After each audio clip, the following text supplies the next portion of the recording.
If you're just joining me, my name is Dr. Mary Claire Haber. I am a board-certified obstetrician gynecologist, and I am also a culinary medicine specialist. I am the creator and founder of the Galveston diet, and I have chosen to focus my practice on the care of the menopausal woman. So I haven't come live here in a hot minute, so it's a lot of fun for me. I love doing it.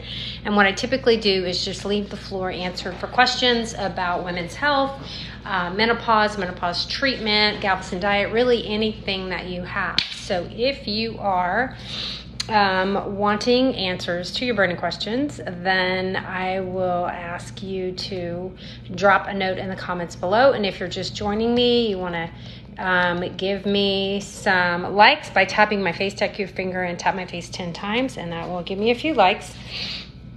And I will let you guys join the conversation. So I just posted, Mama Wolf got your book. So I am the author of the Galveston diet.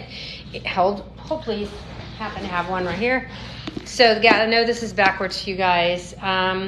Don't let the name diet fool you. The Galveston diet is a wellness plan, lifestyle plan for women in midlife, especially for those of you who might be struggling with body composition changes, and especially new fat and visceral fat. So this has a lot of information actually about menopause. I do a lot of menopause education here. I talk about lifestyle changes, exercise, nutrition, supplements. I give meal plans, all of that. And for those of you who have loved it and supported me by buying the book, I really appreciate it. It is on sale right now at Amazon if you want to grab it. I think it's $18 or something. You just started the Galveston diet one weekend. Hey, had a hysterectomy 7 months ago and your body has changed. What HRT do I recommend? That's a great question. So everybody take a second, double tap my face a bunch of times. What hormone therapy do I recommend?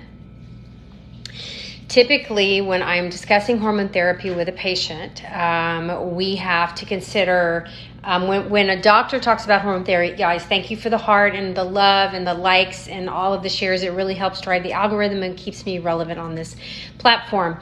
But what hormone therapy do I recommend? So remember, when we talk about menopause hormone therapy, we are talking about estrogen replacement with or without progesterone. So it's rarely progesterone on its own unless you're perimenopausal.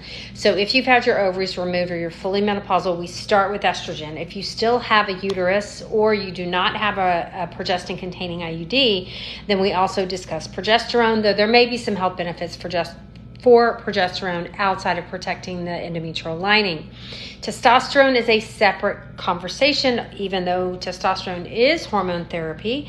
It's really a separate conversation because the studies in menopause were done on estrogen and progesterone, not really on testosterone when we're talking about the health changes. Hey, Blair! Okay, my favorite registered dietitian with a master's degree is on right now, Miss Blair Brown. Okay, so first thing I talked with my patients is there are different types of estrogen available by commercial preparation, and they include estradiol, estrone, estriol, ethinyl estradiol, esteretrol. There are 4 natural estrogens that are available through regulated sources. I don't like to prescribe unregulated things because they're not regulated and I can't be sure that my patient's getting what I want her to get. And so I usually stick with regulated versions. What appears to have the best safety profile overall is estradiol, which happens to be body identical. So you can't lump all body identical things in the same bucket. Things like E2, E3, and E4. Estradiol is really the one that has been studied the most and has the greatest safety profile. So I prescribe estradiol. Now, when we talk about putting estradiol in your body, how do we do it? So there's oral and non-oral forms. Both of them will give you health benefits, hot flash relief, symptomatic relief, help your heart and your brain if you start taking them early enough, all the things. But oral carries a little bit higher risk as far as blood clots and blood pressure. So American Heart Association just came out with an article talking about people having elevated blood pressure only with oral, if they did have elevated blood pressure with estrogen, it was only with oral, not with transdermal. And we know that the risk of blood clots does not increase with transdermal preparations above whatever your baseline risk is. So for those reasons, I usually stick with a transdermal option, usually in the form of a patch. If I'm adding progesterone and she doesn't have an IUD, then I will add oral micronized progesterone. So those, and that which has a really great safety profile and happens to be body identical as well. So those are the top two things that I prescribe. They are inexpensive. Generic options are available. Insurance covers it for the vast majority of patients. It is not necessary to spend a fortune to get quality hormone replacement therapy. Don't let someone tell you that, oh, this compounded version is safer, or it comes from plants, or da-da-da-da-da. You can get quality, safe, efficacious hormone therapy from your local Walgreens with a prescription for a fraction of the cost, and you'll have wonderful, wonderful, wonderful results. Okay, so keep the questions coming. Just drop them in the comments below. Everybody take a second, take your finger, tap my face 10 times, and please follow me if you don't. And you can share this video using the share button down here, I believe, with someone who you think would benefit from it. And yes, I just worked out once I got home from work. That's why I'm all sweaty. Sorry. Okay, you've asked your doctor what you need for decreased estrogen, and she said no worries because you have ovaries. You could be perimenopausal, and you might benefit from estrogen therapy. So here's the problem. There is little to no training available in current medical school residency in these training programs, and I know because I was a program director in menopause and nothing in perimenopause. It is really unusual to find. It is not widespread. I mean, there are little pockets of training going on, in very, very isolated areas. But as far as like regular parts of the OB-GYN or internal medicine or family medicine curricula, there's still so much fear-mongering going on about hormone replacement therapy that, we've done a total disservice to women. We completely ignore women medically, especially older women, especially women of color. So we, think that they're somatizing their symptoms. We dismiss them as having mental, as being psychologically driven problems. I can't tell you how often this happens. There's multiple studies proving this. And it is a disservice. And then when you throw on top of that all of the misinformation, fear-mongering that goes around hormone replacement therapy, it's really, really tough to find someone who knows what they're doing. And it's also kind of allowed for this cottage industry to boom in the space of people who really aren't trained, and they're not following evidence, and they're just making all these claims for concoctions, like things like DAM and DHEA. Guys, you don't need that stuff. Save your money. I can try to help you find someone who can take care of you in your community. We have a listing on our website at galvestondiet.com. You can go to my link in bio. Thank you. We're at 10,000 likes. I really, really appreciate it, guys. So we just need to help you guys find a trained provider who's willing to listen to you and believe your symptoms. You do not have to miss your period for 12 months before testing or before treatment. Absolutely not. Okay. Let's see. So, there are things that are my belief, and there are things that are evidence-based facts. And so I will tell you, don't be sorry for taking care of yourself. Thanks. No, yeah, I spent some time. I didn't, but I knew I'd feel better after I did it. I was feeling yucky and bloated. I almost fell asleep on the drive home. And I didn't fall asleep, but I was just getting really tired, and but I got my second win, and I got down and I hiked up 600 feet on my treadmill and watched Young Victoria, the movie, and had a great time just kind of spacing out. It was like my little meditation time. Does having a period twice a month, back to back, normal at 46? Okay, so that's a great question. So irregularity, everything is possible. Too many, too few. I want you to see in the comments, drop me a note in the comments what your periods are like in perimenopause. Some of you, it's horrifically heavy. It's regular, but you are bleeding out you are hemorrhaging, crime scene every month. Some of you are skipping like crazy, barely having periods anymore. It's getting really light, maybe 1 or 2 days. Some of you are having periods 2-3 times a month. All of it can be a part of perimenopause from the hormonal disruption that's going on in the estrogen deprivation.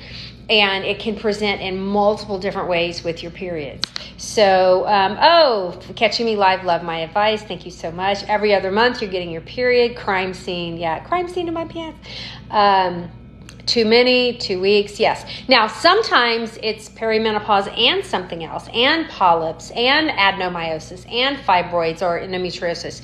So, and it's really hard. But let me tell you this, ladies, and if you take nothing else from me tonight, your period should not disrupt your life. Let me say that again. My job as a gynecologist, your period should not disrupt your life. You should be able to get through your life by going to the grocery store and buying normal tampons, normal pads, okay? And maybe a little bit of Tylenol or ibuprofen. But if your periods are disrupting your life from pain, from heaviness, from whatever, and normal stuff that everybody has access to is not controlling it, your gynecologist should be helping you. This is things that they are trained to do. Oh, cramps are normal. Fuck you. Oh, heavy bleeding is normal. No, it's not. If you cannot make it through the night with a normal pad, this is fixable. Okay, now, at least you'll have the option to fix it. You may not like the treatment options. Birth control pills, hormonal, we control hormones with hormones. If that's not your jam, fine. But every woman deserves the conversation on her treatment options. This premise that we have to suck it up and tough it out and yada, yada, yada is bullshit. Men don't have to do this. So, I'm on my soapbox. Okay. Guys, let me tell you this. If someone is recommending a urine or saliva test to you, ask them why. Why are they not doing the gold standard of a blood test? Okay. These expensive urine and saliva tests that y'all are being sold have no evidence, especially the Dutch test. So I'm going to go off. Okay. The Dutch test, there's no evidence to support it. Number one problem, there's one lab in the world that will run it. It is a scam. It is a money-generating scam, okay? The urinary metabolites have never been shown to be correlative to what's going on in the blood. And I've looked at multiple Dutch tests, and I'm like, this is the most scientific gobbledygook I've ever seen. I study endocrinology every day, and these poor women are being taken to the cleaners by this stuff. Dutch test is what, $400, $500, and you got to do it a couple times a year. Listen, you should be able to get good perimenopause control, good cycle control, good control of your life. It is our OB-GYN is failing y'all, and you're being forced to turn to this pseudo practitioner shit when you should be able to walk in and tell your doctor, this is happening. He'll be like, oh my God, yes, let's fix this and get you on hormones right away. All of that testing is unnecessary. The majority of it, not all. So I'm just like on a mission. This is a $1 billion industry. The Dutch test is a $1 billion industry. These people are taking you to the cleaners, and it is unnecessary. You just need to talk to the patient. Just talk to her. Talk to her. Believe her. Yes, I believe your cramp's horrible. Okay, let's do. Yeah. All right. All right. You love it when I'm on my soapbox. Okay. And menopause care. It should not be this expensive. These doctors are creating a cash cow at some of these practices. That's why I don't think all pellets are bad. No. So it's just another way to there's nothing magical about it. They're just fucking expensive. Yes, it's convenient every 3 months, but it's, from what I've seen in my patients who are coming off, it takes months and months and months to get it out. They're not monitoring you, overdosing you of massive doses of testosterone, which there's no clinical evidence to support testosterone levels that high in a woman, unless transitioning to male. And if you want to do that, I fully support you. God bless you. But that's not what I do. I'm not here to you need to see a specialist. That is not what I do. So Okay, what is the cream you insert in the vagina? You can say it. Let's use proper terminology. Vagina, okay? So vaginal estrogen cream is different than systemic hormonal therapy. It's local therapy. It is risk-free. Risk-free. No blood cancer, no clot, no nothing. Take that out of your mouth. Vaginal estrogen will save your life, okay? If you have any pain with intercourse, recurrent UTIs, vaginal dryness, discomfort, and you're menopausal, you need vaginal estrogen, and you can take it until you die. I tell my patients, you plan to be on this stuff, a version of this, until you die, or you're never using your vagina again. Okay? Hopefully that's death. So that's death, if that's what you want. So what do you recommend getting after a full hysterectomy? My patients came out of the OR with a patch on them. We put it on in the OR. Once their ovaries came out, patch went on. Done. I didn't want them to have 1 minute without hormones in their body. So you can, okay, so listen. There's the next thing I want you to remember. I want everyone to share this. Take your finger real quick before I say this because I want it to go to as many people as possible. Click right down here and share. Double tap my face quick, 10 times. We're going to talk about, are you too old to be in menopause or perimenopause? Who has heard that? Who has heard that? Okay. All right. Let's get a bunch of likes and share the hell out of this. Ready? The average age of menopause, meaning the menopause is 1 day in your life. It is 1 year after your last menstrual period by clinical definition. It represents the end of estrogen production from your ovaries. Why does that happen? Why do our eggs, our ovaries die? They die 30 years before the rest of us. Okay, they age 2 times as fast as the other organ systems in your body. Okay, the ovaries. We are born with all of our eggs. They actually form in utero. They start dying at week 20 in utero. So when your mom's 5 months pregnant with you, you start losing eggs. Okay? By the time we're 30 years old, we're down to 10% of our egg supply. By the time we're 40, we're down to 3% on average of our egg supply. Menopause represents the death of the last egg. No more estradiol production coming from your ovaries. Okay. When that becomes clinically significant, meaning it's a lot harder when you're down to the last few eggs and they don't work as well because they're older. Remember, we're born with them. They are aging with you. They're losing their capability, just like us. We age, our ovaries, our eggs age. And it takes more stimulating hormone. It takes more for them to do what they need to do to make that estradiol, okay? They don't do it very efficiently, which is why we get these crazy sporadic estrogen ups and downs in those last 7 to 10 years. Clinically, you can and will start noticing symptoms, even though you might not be able to put your finger on it, or maybe it's not the obvious hot flashes or whatever, 7 to 10 years before your period stops. Okay, so if average is 51, average perimenopause symptoms begin at 41 to 43. But average is average. 45 to 55 is still in the normal range, the normal curve for a menopause. Do the math. In your 30s, it is completely reasonable to start experiencing perimenopausal symptoms. Okay? Shout it from the rooftops. Shout it from the rooftops. That concept is not well understood, even in my own specialty. That it is completely reasonable for a 35-year-old woman to have perimenopausal symptoms. So, and I'm trying to teach you how to advocate for yourself. We have on our website at galvestondiet.com, you can go to the link in bio, a ton of resources for you, teaching you how to advocate for yourself, to talk to your doctors about HRT with medical journal articles you can print out and hand to them. Okay, I have discussion on how to be your own best advocate for this. Okay, I have a new book coming out on how to advocate for yourself in menopause to get the treatment you so desperately need and deserve. All right, what do I think about bioidentical hormone therapy? I don't think bioidentical means different things. I think. What do you guys think? Let me see in the comments. What does bioidentical mean? What does that mean? What does that mean? I think it means different things to different people. So,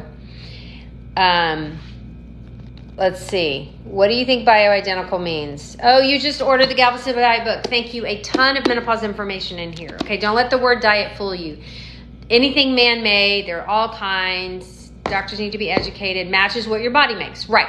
So, some of y'all are being sold a bill of goods. Okay. So, what hormone does your ovaries make? What hormones do your ovaries make? Give me the top 3 hormones that the ovaries make. The end products, okay? Which estrogen do the ovaries make?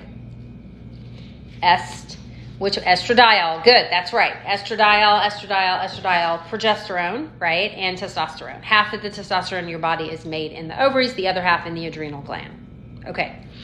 So, estradiol. We have a little bit of estradiol production from the peripheral conversion of testosterone to estradiol. So those of you who are getting Dutch tested and coming back with high estradiol levels or high blood levels for estradiol who are on these massive doses of testosterone, it's because your fat cells are peripherally converting the testosterone to estradiol and you can't get it down.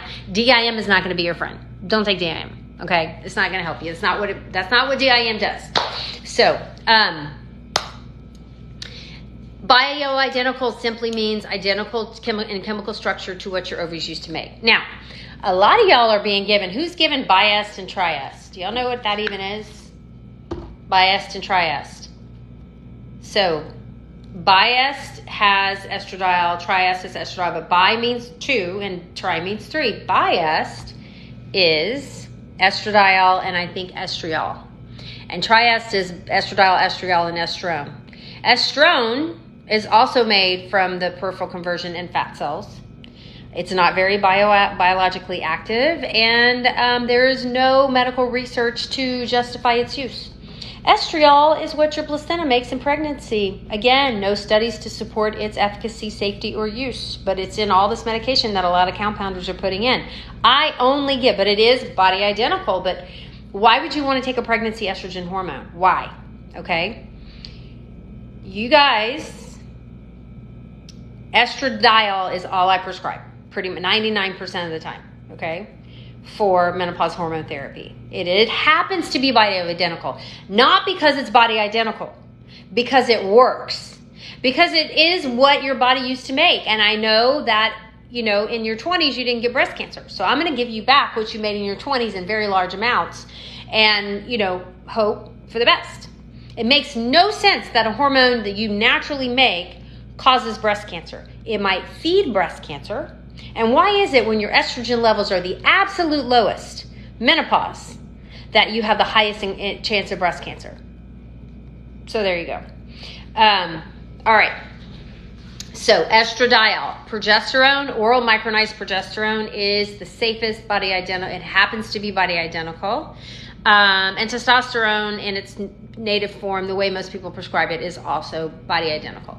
So Climera patch, it's fine. It's estradiol patch. You get the generic. You don't have to pay the premium for that. I wouldn't do it. So estradiol patches come in multiple strengths. It's a little bit of trial and error. There is no blood test that's going to tell you what you should start with.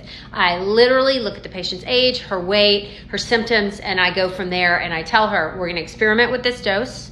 We're going to give it a couple months, and then we're going to go up or down or stay here depending on how you feel. Because if my level's 100 and your level's 100, and I feel great and amazing, and my bones are good, my cholesterol's good, and everything's good, and you feel like shit, I'm going to give you more, okay? I'm going to give you more.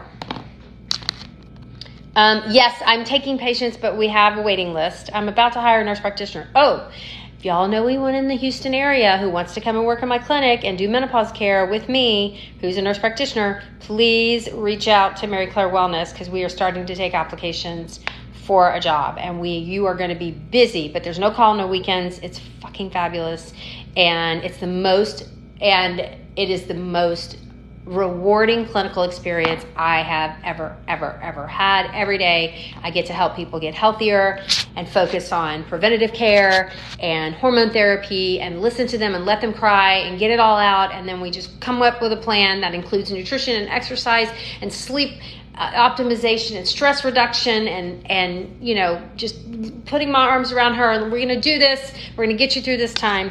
So yeah. I had a patient fly in from Seattle today, which is so flattering. I mean, I love it. It's like amazing. But holy shit, we got to find you guys people where you are. I mean, come on. We got to train these people how to take care of menopause patients without turning you into a cash cow. I'm just going to say. I do not do telehealth, guys. I can't. I have to see patients in person. I have a body scanner. I'm able to do visceral fat and muscle mass, and telehealth is hard, okay? There are some great telehealth options out there, but I like to see patients. I want to see you. I want to touch you. I want to hug you. I want to take a picture with you. I want to sign your books and stuff. So, yeah. So maryclairewellness.com is where we are, but you can call the office and get on the waiting list. It's really, really booked. But if you know of someone who is in the Houston area and wants to come and work with me as a nurse practitioner in my office doing menopause care so that I can breathe, then let me know. And let us know at maryclairewellness.com. So sleep deprivation. Who is suffering from sleep deprivation? Anybody. Tap the 54 is not too old for HRT. I am 55 next month and I am on HRT, baby. And I'm not getting off. I'm going to die with my patch on. Okay, sleep deprivation. I did a webinar with a PhD sleep specialist. She's amazing, Dr. Whitney Robin. She's written a book, Solve Our Sleep. She has a course, and we did an hour long. It's an hour long. So if you go to the link in bio at the top of my page, you can click. There's a link. There should be a link there. You can go to YouTube and find it. So where we talk all things sleep, menopause. I talk about hormones, what it can do from my end. We talk about different supplements. She talks all about sleep hygiene and different things. It's really, really, really cool. Lots of people have zero libido. Half my patients, I would say, in menopause have had, I don't want to say zero, but a significant change in their libido, which is causing them to stress. And so, let's see. I'm looking at the questions, guys. Hang on one second. So keep the questions coming. Keep them coming. If you've had a recent mild ischemic stroke, they're not recommending hormone therapy for at least 6 months till your stroke. So especially, it was a blood clot. It was an ischemic stroke. Progesterone can be very helpful for sleep. Love that for you. So glad it's working. That's why I take my progesterone at night, is to help me with sleep. You purchase the collagen and the fiber. Okay, great. What's the best time to take them?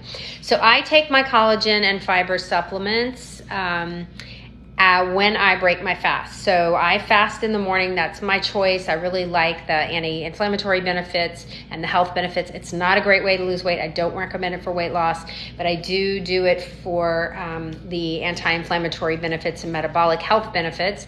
And so I break my fast at noon.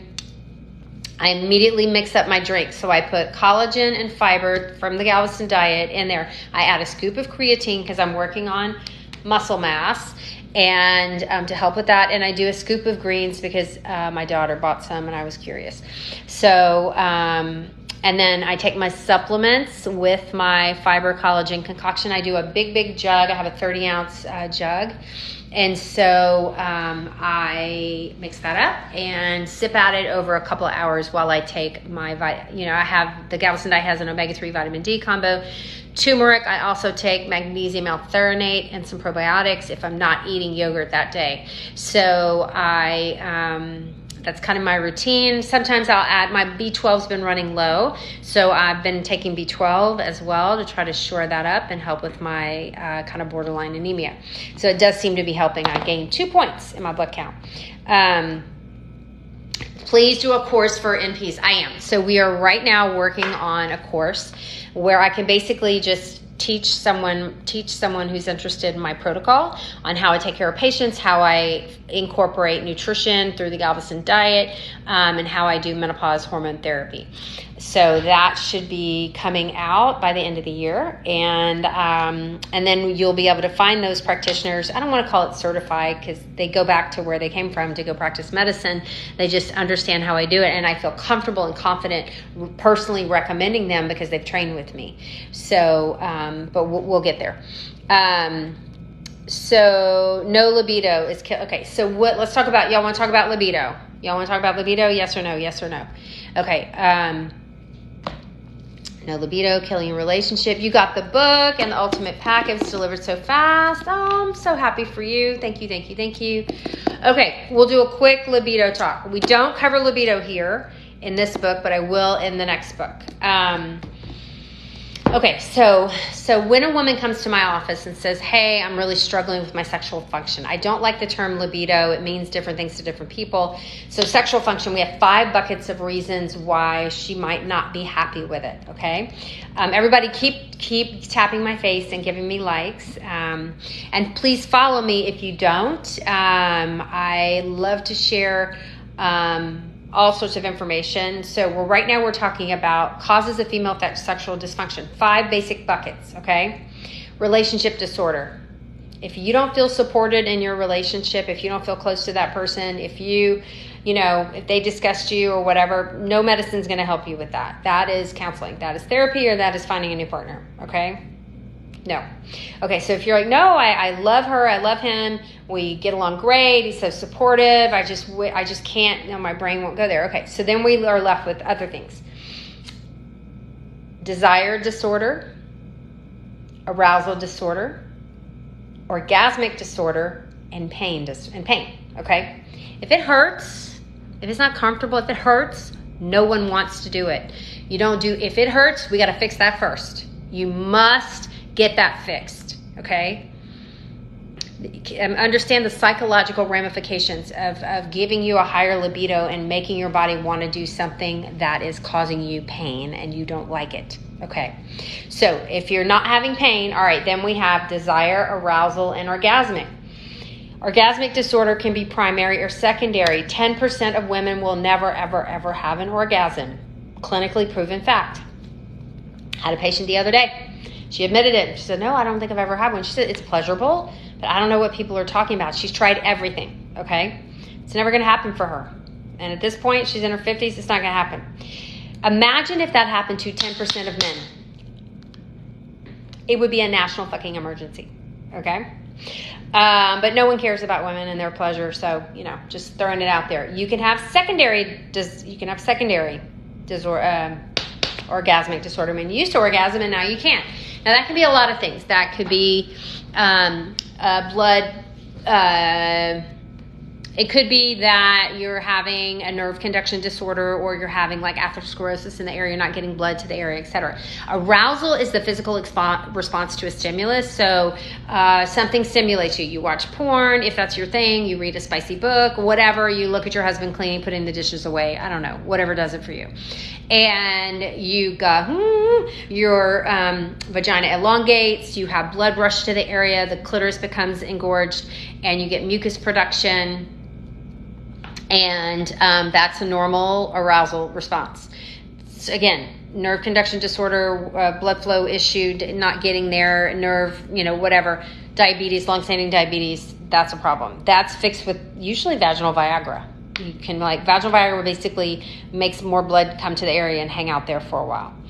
But most women have desire disorder, a hypoactive sexual desire disorder that causes them distress. You have to want it.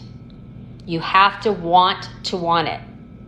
If you don't want to want it, that's not fixable. And that's okay. We need to normalize that. Okay? So you have to want it. So if you really want it, you want to be a full participant in this, you want to go back to what you used to be as far as your desire, then there are some treatment options for you. Number one is, there's 2 kind of classes, okay? So one is Addyi and Vyleesi, which are FDA approved, and they're not covered by insurance. They're very expensive, and my patients, I only have 2 patients on Addyi. I offer it to everyone, and no one has chosen Vyleesi. It is so expensive, and you just have to give yourself a shot an hour before sex. And you're sitting around like, is it working? Is it working? Is it working? Girl, I mean,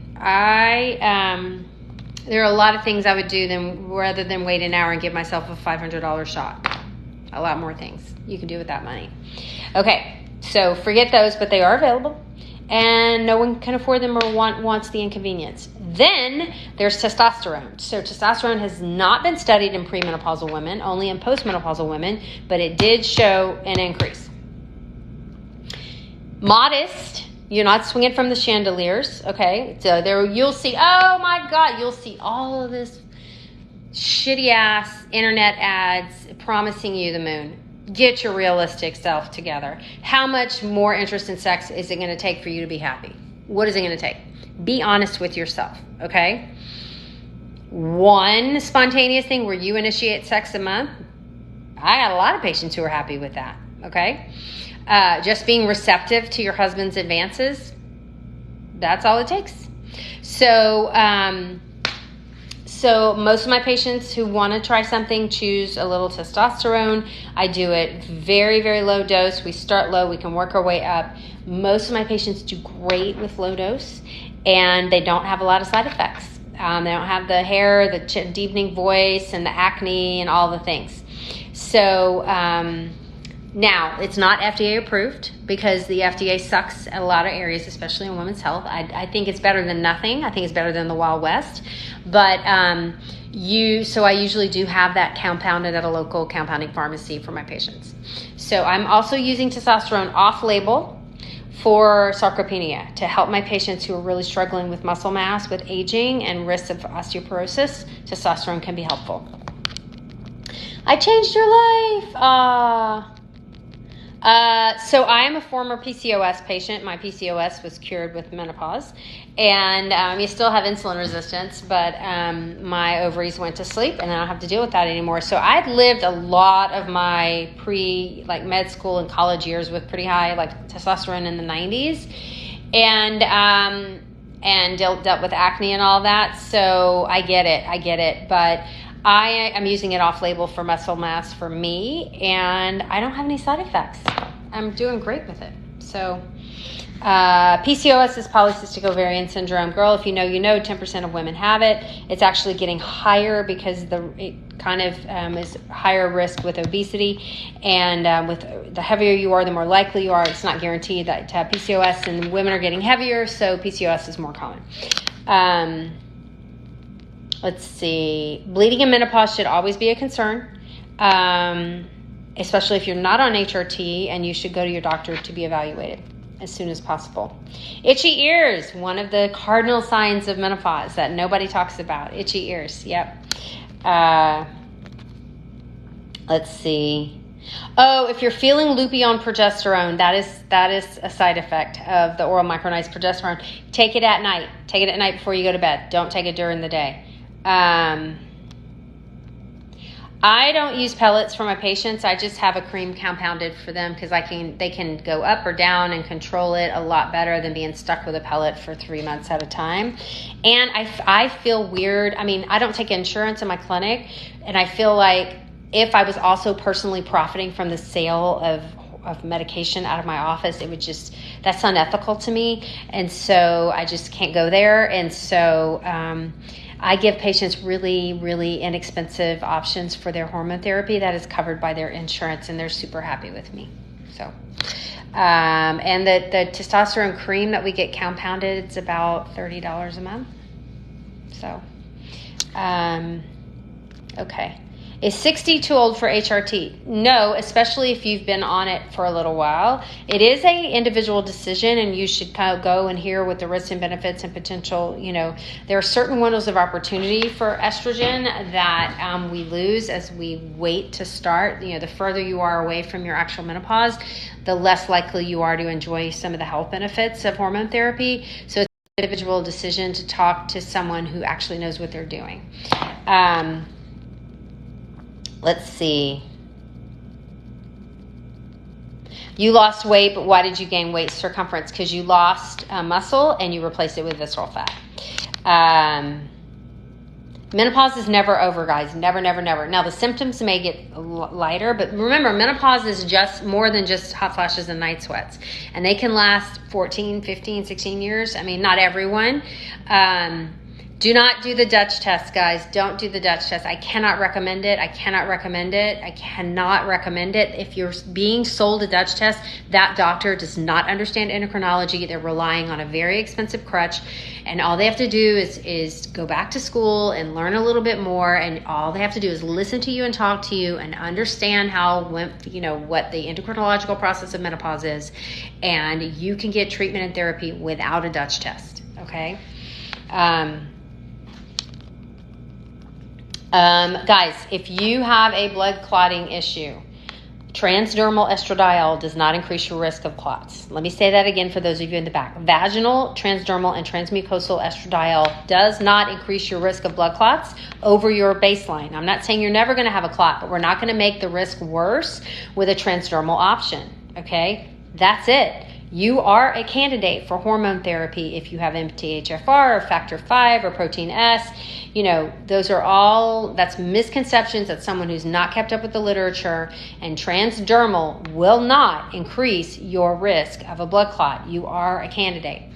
Tachycardia, palpitations are one of the cardinal signs of menopause, okay? Get with the program.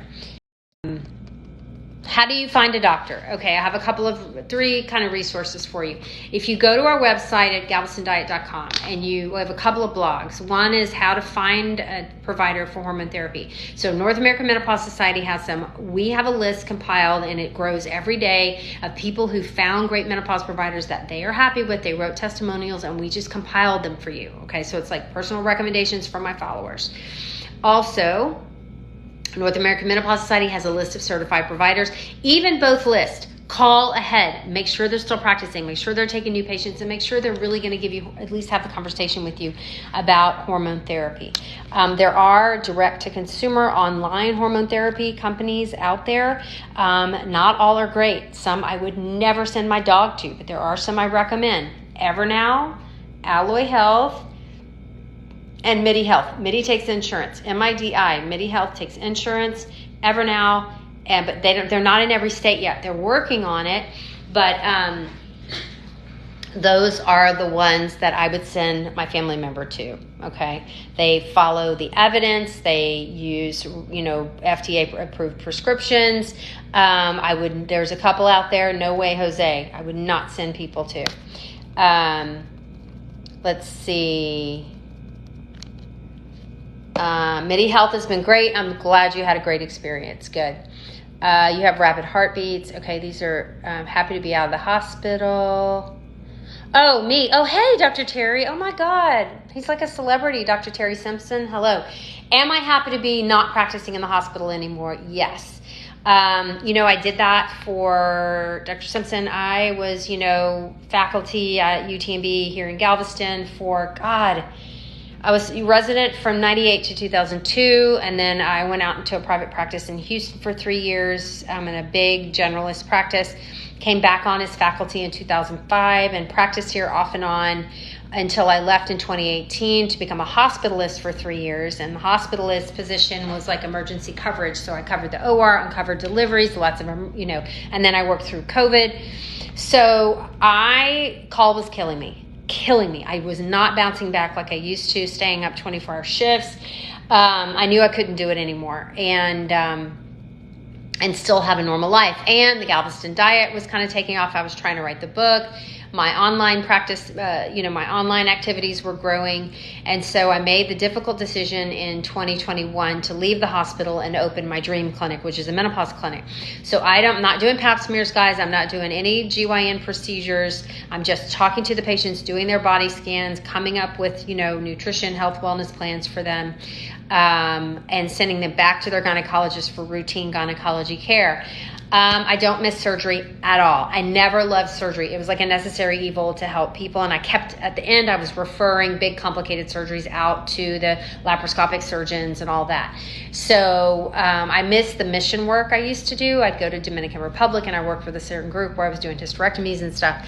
But I don't miss the hours. I miss the babies and like catching a baby and talking to the parents and all that. But there's so much blood, sweat, and tears that goes into it. As I got older, the call killed me. And so I don't miss it at all. I miss the babies, But if the babies only became 8 and 5, I'd probably still be between 8 and 5. I'd be delivering babies, but babies come when they want to.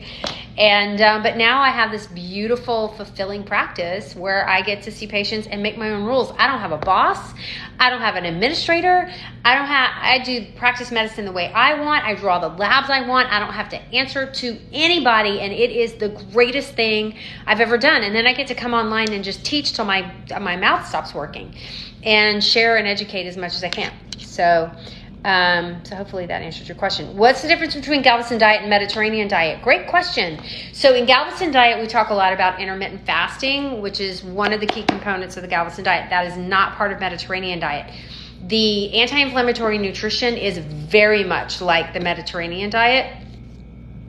And then fuel refocusing, I really tried to drill down on micronutrients and macronutrients in the studies done in menopause. And so, we talk a lot about fiber and magnesium and supplementing different things if you have a gap in your nutrition. So it is kind of heavily Mediterranean based as far as the anti-inflammatory principles, but we're adding on fasting and we're adding on some micronutrients specific to menopause, to women in midlife and menopause. So, and I also do a lot of menopause education in here. So, you can get this guy anywhere you buy books. Amazon has it on sale right now. So if you want to go check it out. Does HRT help with palpitations? Maybe. Remember, HRT is better at protecting a healthy cell than fixing a disease once it gets started. Remember that. So those of you who are young and early in your menopause journey, so what we know is that women on HRT have less palpitations, have less frozen shoulder, have less multiple diseases in multiple systems, less itchy ears, less hair loss, less whatever. But HRT isn't 100% corrective of those conditions. One, because multiple things can cause palpitations. Two, again, the sinoatrial node is diseased is not functioning well. And so it's better at prevention than at cure. Frozen shoulder is absolutely one of the cardinal signs of menopause. And patch, gel, both transdermal options, great. There's no generic for the gel. It's going to cost you a lot more money. But if you're not tolerating the patch, some of my patients have to do that.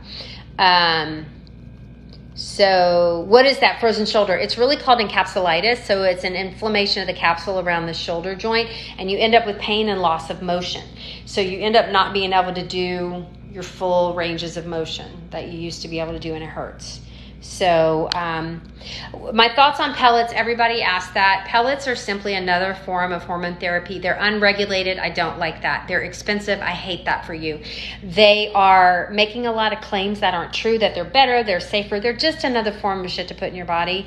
I don't feel like I need them. I can get my patients beautiful, safe, efficacious, quality, and inexpensive healthcare without personally enriching myself. So ethically, I just have a struggle. I see a lot of pellet farms out there in the community here in Houston, where it's some like mid-level, nothing wrong with the mid-level provider, but it's just everybody goes in, everybody gets massive doses of pellets, and they make all these promises, and no one's like actually managing their care.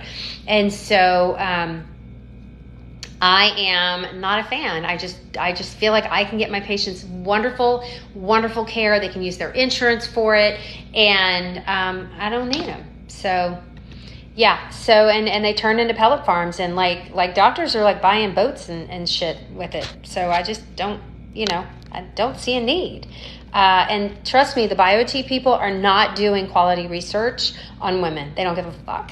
They just want to make money off of you. They are not investing in evidence-based, high-quality, randomized controlled trials, which is the gold standard of research, even though they are they're making billions off of you. No reinvestment, and they're not regulated. So you don't know what the hell is in those pellets, okay? So that's why. So just buyer beware, guys. Buyer beware. You have options. Ask your doctor. If they're only offering you pellets, say why.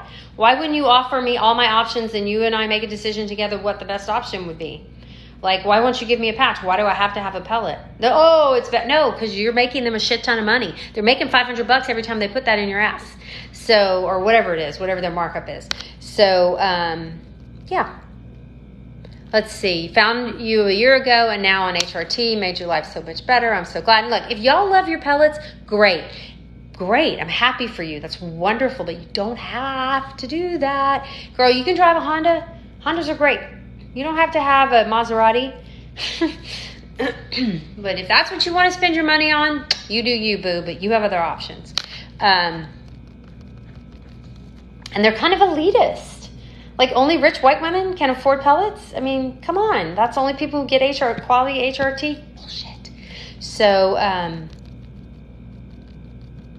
Mama Bear, $400 a month. Okay, so the estradiol patch and oral micronized progesterone what are y'all paying for that? Who's getting generic estradiol patches and oral micronized progesterone? And what are you paying every month with your copays and your deductibles? Just tell me what the cost of your health care is. Let me know. So, let me know. Let me see it in the thing. Because mine is about $30 a month is what I'm paying for mine. $30 a month. So you're paying $400. So I'm paying $90 every 3 months. You're paying $400. It's up to you. You spend money on what you want. Okay, $0, $10 a month, $5 a month, $75 a month. Insurance won't cover. Shop around. You can get it cheaper. You can do GoodRx or Mark Cuban. $2 for a 30-day supply of estradiol. $30 for 3 months. See? These are real women. I'm not paying them to say this. They are getting their HRT, and they are being treated effectively. $65, $30 a month. Let's see. Can't get your doctor to even test you. Well, maybe you don't need to be tested. I don't test all my patients for hormone levels. I just treat them. You don't need all those tests. Girl, I believe you. I believe you. Yes, you're having horrible periods. Yes, you are having hot flashes and night sweats and whatever. What is that blood test going to tell me? Just spend some more money. There's no blood test that's going to tell you if you're perimenopause. You just listen to the patient. So, you haven't had a period in a year? Boom, you are menopausal. I do not need to test that. If you've had a hysterectomy and I'm like, we don't know because you don't have a uterus anymore. Okay. You've had an ablation? All right, let's check it. If I'm confused or I'm not sure, I'll check it. But girl, if you're giving me a very clear picture of a menopausal or perimenopausal woman, I believe you. It's ridiculous the amount of Kleenex I go through in my office for women just crying because I'm letting them talk and letting them tell their story, and I'm believing them, and I'm holding their hands, and I'm saying, let's get you on some. Let's talk about treatment.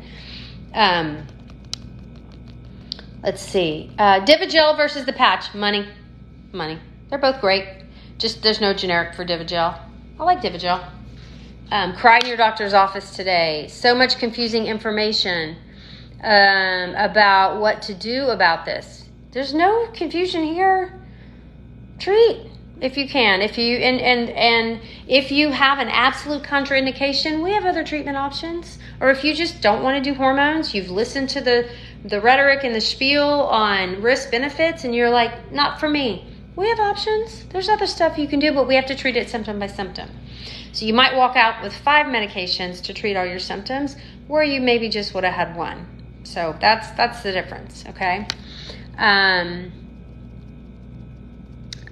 don't do the injections. They, again, unregulated, not FDA approved. I try to avoid that kind of stuff.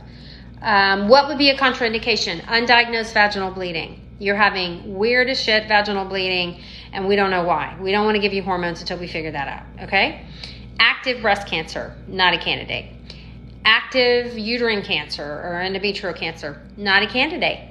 Had a blood clot a significant blood clot, in a major artery or in your lungs in the last 6 months, not a candidate, okay? That's about it. Oh, you have a history of MTHFR, but you've never had a blood clot? You're a candidate. Your sister has hypertension? You're a candidate. You have well-controlled hypertension? You're a candidate. Okay. Oh, I love an East ring. I love I love all the vaginal rings. Love them, love them, love them. Yes, they're safe. They're some of the safest forms of hormone therapy. Absolutely adore them. But I'm 55. Is it too late? I'm 55. I'm on HRT. No, it's not too late to start. Not too late. How long do you have to be in the estradiol patches? I'm going to die with mine. Pretty much sure. Unless I develop a contraindication, I will probably die with mine on. You had a blood clot on oral estrogen. You do not increase your blood clot risk with transdermal estrogen. You should never take oral estrogen again, but you have no problem with transdermal estrogen or vaginal estrogen. HRT, Layla, you must be new here. Bless your heart. It is hormone replacement therapy. Hormone replacement therapy. The new study that came out with dementia. Okay, do y'all know that there have been, 5 or 6 studies showing that women on hormone therapy starting young actually had improvements in their risk of Alzheimer's and dementia. Okay, these studies are done, especially with the Alzheimer gene. So we have lots of studies. This is the first study that came out. It was a Dutch study done in Denmark, and showed so it was an observational study. So observation does not prove causation. Okay, in the way that they give HRT in Denmark is women who only have severe symptoms were given HRT, okay? And then women don't go get hormone therapy with no symptoms. So here's what causes dementia. Menopause. Your biggest risk for dementia is menopause. The biggest risk for dementia is severe menopause with severe hot flashes and severe symptoms. So what they need to do is do a randomized controlled study with placebo where they take the same group of women with mild, moderate, and severe symptoms, and they get placebo and they get estrogen, and then we compare them. We have multiple studies that conflict this data and show that it is actually safe and efficacious. They were only given Premarin and Prempro. The old. They were not given estradiol. Premarin is not estradiol. Okay, they were given the most, and they were only given oral. So they were given the most thrombogenic form of estrogen, and a lot of dementia is little tiny clots in your brain. Okay, so I promise you, if they did the study today, a randomized control study looking at transdermal estrogen, I don't think we'd see that same result. So I tell this to my patients when they come in and ask.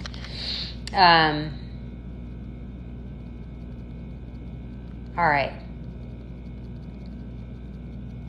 Okay, guys, I think TikTok, I got some weird message. Is this real? Permanent ban will ensue if live video does not end within 5 minutes. Is that a real thing?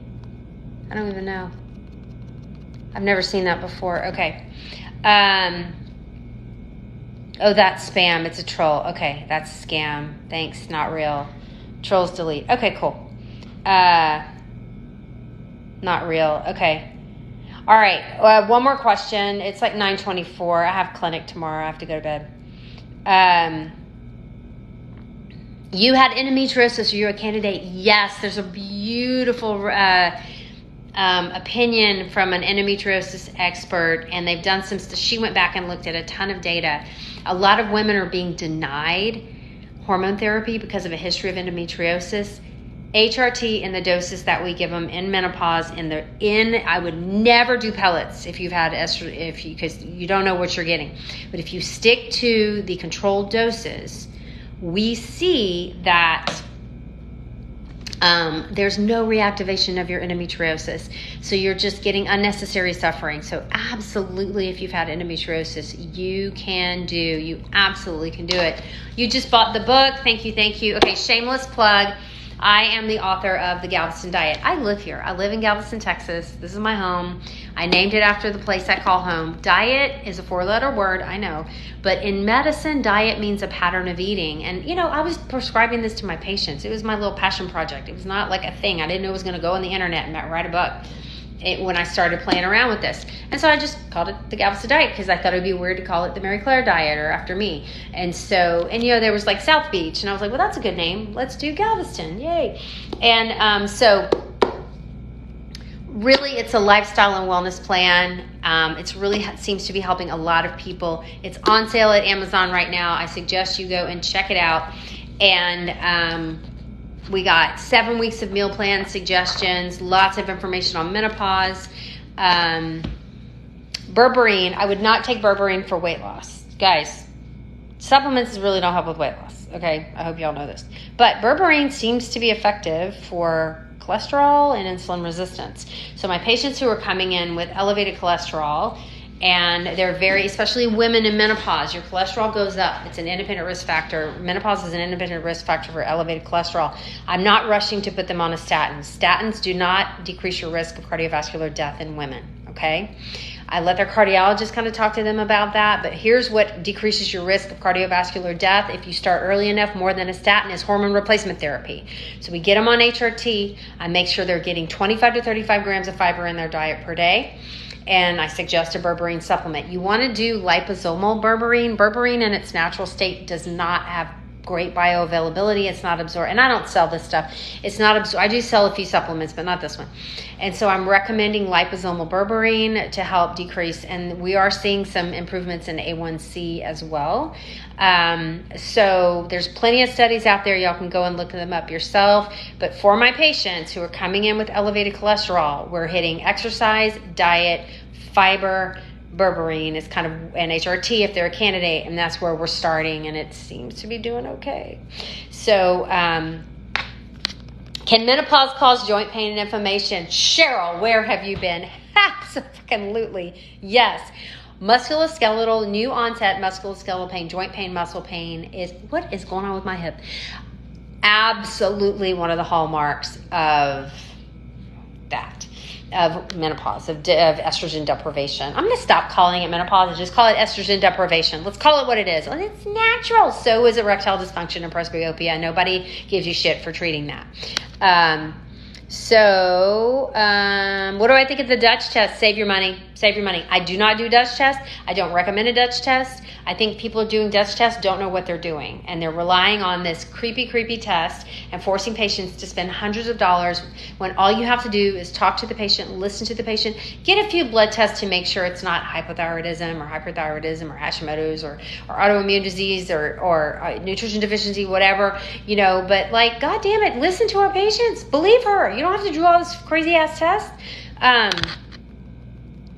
I do recommend berberine in my patients who have elevated cholesterol, LDL levels. So, let's see. Okay, one more question. I love you, Dr. Haver. We need more medical professionals like you. You are real and raw. I try. So y'all please follow me. Go check out if you're looking for a healthcare provider who might be able to give you some decent menopause care. And someone who wants to come and practice with me in Houston, come work with me like a nurse practitioner, please. And I do not see patients virtually. They're willing to come and see me, drive and fly and whatever. I use Garden of Life probiotics. That's one of my favorite brands.